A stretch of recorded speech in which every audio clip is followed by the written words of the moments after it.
so we can build more trust in the community. Are body cameras a good idea for police in St. Petersburg? All new at 6, we get our first look at the devices and find out when officers will be using them on the streets.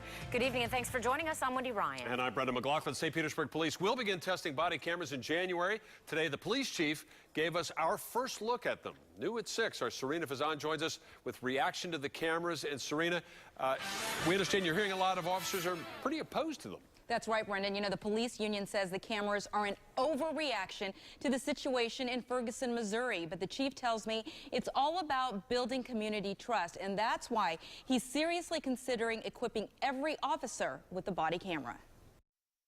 This would go somewhere in the officer uniform, and I think you see a lot of people are wearing it right here. This is the first body camera of several Chief Anthony Holloway will consider for his officers. It's capturing now me talking to you. The small device ranging anywhere from $300 to $500 a piece for 550 officers, plus storing and filing data. You can't get rid of it for 7 years. It's hundreds of thousands of dollars at the taxpayer's expense.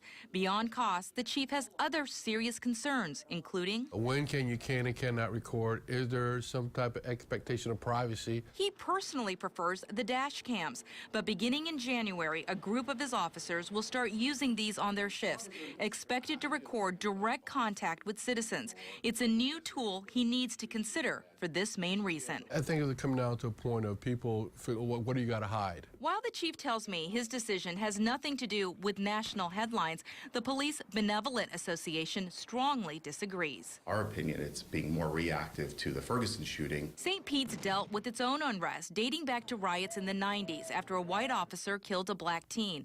The PBA feels the department is unfairly scrutinized and these cameras would only hinder an officer. And now it's second guessing. They also question the technology. They only show one point of view. Others have brought up what these cameras would do to the citizens' privacy. Civil rights attorney Luke LaRoe says it's important to look at the larger picture, and these cameras could go a long way in repairing the city's image. I think it's a good idea. I think it provides a level of accountability that can't be disputed.